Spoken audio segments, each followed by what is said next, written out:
بسم اللہ الرحمن الرحیم۔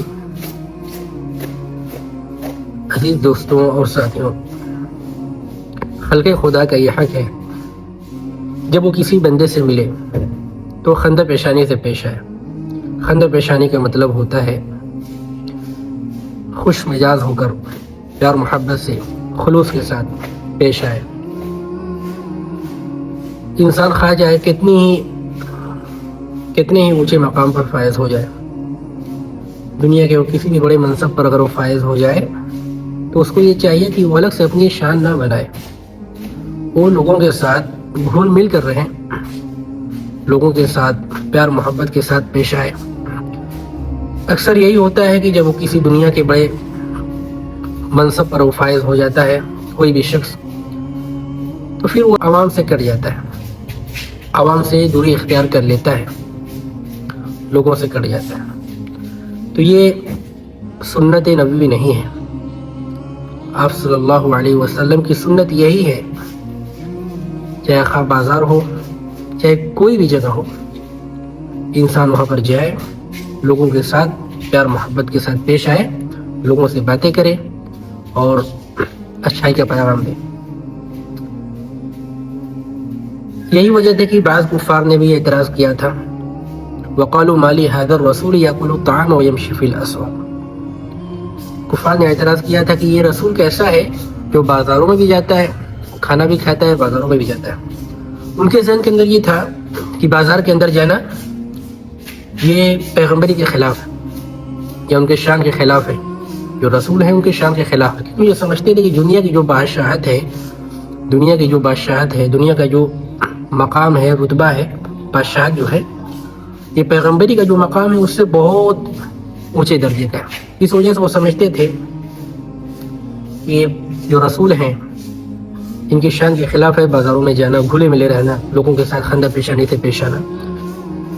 لیکن ان کو یہ نہیں پتا تھا کہ آپ صلی اللہ علیہ وسلم کو بھیجا اسی لیے کہ وہ لوگوں کے لیے نمونہ، لوگوں کے دین کی بات بتائے، لوگوں میں گھلے ملے رہے اور پیار محبت کی باتیں بتائیں، دین کی باتیں بتائیں۔ ان کو یہ اندازہ نہیں تھا۔ آپ صلی اللہ علیہ وسلم لوگوں کے ساتھ گھل مل کر رہتے تھے، تو ہر شخص کو چاہیے کہ وہ ہر انسان کے ساتھ گھل مل کر رہے، چاہے وہ کتنے بھی بڑے مقام پر وہ فائز ہے۔ مدینہ منورہ کے اندر ایک چھوٹا سا بازار تھا اس زمانے میں، تو ایک صحابی تھے جو دیہات سے سامان لا کر شہر کے اندر فروخت کیا کرتے تھے، بیچا کرتے تھے۔ حضور اکرم صلی اللہ علیہ وسلم ان سے بڑی محبت فرمایا کرتے تھے۔ ایک مرتبہ بازار کے اندر تھے وہ صحابی، حضور اکرم صلی اللہ علیہ وسلم آئے اور ان کو پیچھے سے پکڑ لیا اور کہا کہ کون ہے جو مجھ سے اس غلام کو خریدے گا؟ مذاق فرما رہے تھے۔ تو انہوں نے آواز سنی، پہچان لیا کہ محمد عربی ہیں صلی اللہ علیہ وسلم۔ ان کی خوشی کی انتہا نہ رہی۔ انہوں نے فرمایا کہ میری کیا قیمت ہے، میں تو سیاہ فام ہوں، غریب آدمی ہوں، میری کیا قیمت ہے؟ آپ صلی اللہ علیہ وسلم نے فرمایا کہ اللہ کے یہاں قیمت تیری بہت زیادہ ہے۔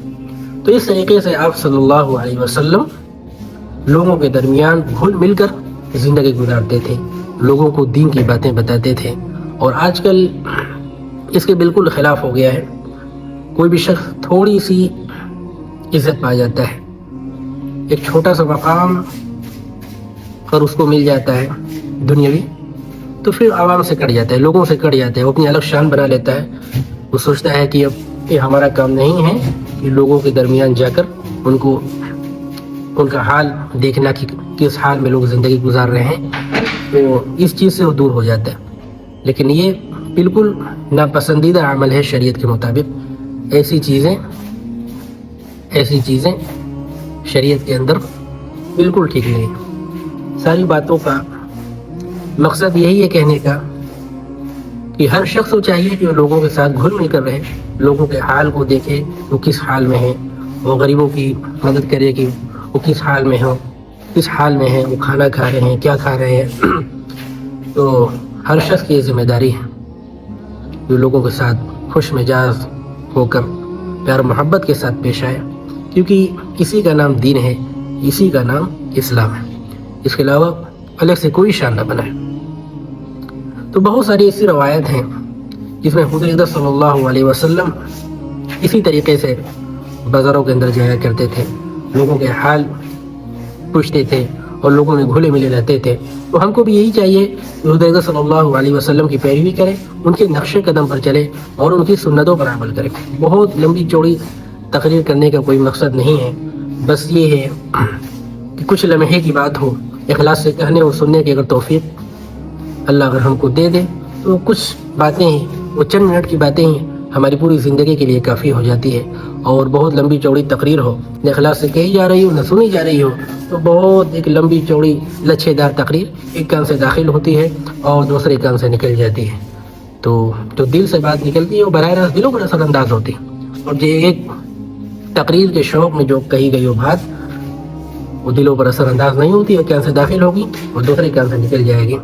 تو مقصد یہی ہے کہ انسان عمل کرے، یہ ایک چھوٹی سی بات ہے۔ اللہ رب العزت مجھے بھی اور آپ کو بھی ہر انسان کے ساتھ خندہ پیشانی سے پیش آنے کی توفیق عطا فرمائے اور ہر شخص سے محبت کرنے کی توفیق عطا فرمائے اور آپ صلی اللہ علیہ وسلم کی سنتوں پر عمل کرنے کی توفیق عطا فرمائے اور قرآن پر عمل کرنے کی توفیق عطا فرمائے۔